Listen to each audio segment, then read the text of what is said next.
Children of Iyeli, elders with hair like cotton. Mothers whose backs are strong as a mortar that pounds yam, gather close and warm your ears.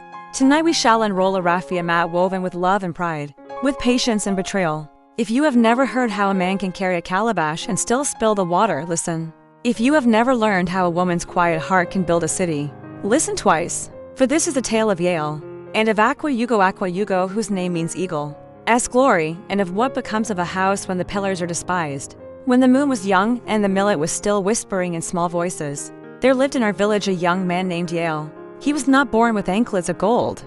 He did not inherit barns heavy with corn. His hut was small, and his clothes spoke the language of mented places. But his eyes carried the restless sparkle of one who looks beyond anthills and sees mountains. He rose before the cock tried its throat, and he slept only when the crickets called each other by name. The earth knew his feet. The sun knew his sweat. The wind knew the prayer that lived beneath his breath. Let my tomorrow be larger than my today. Now, in those days the river Iyeli flowed with a temper both gentle and stubborn. On its banks stood the women of the village, bright as flowers, filling pots, washing wrappers, speaking news in voices like bells.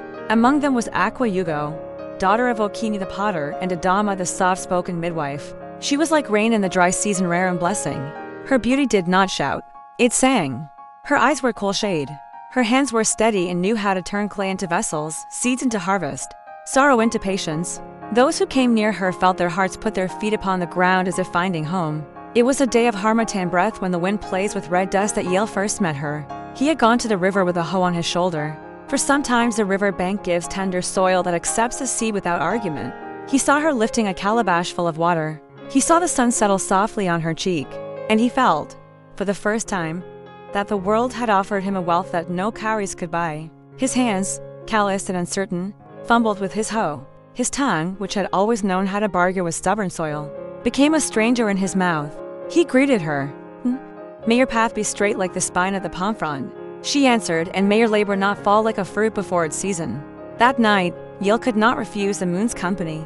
He sat outside his hut, listening to goats chew and stars blink. Dreams visited him, dreams not of barns and titles, but of a woman beside him, steady as a North Star.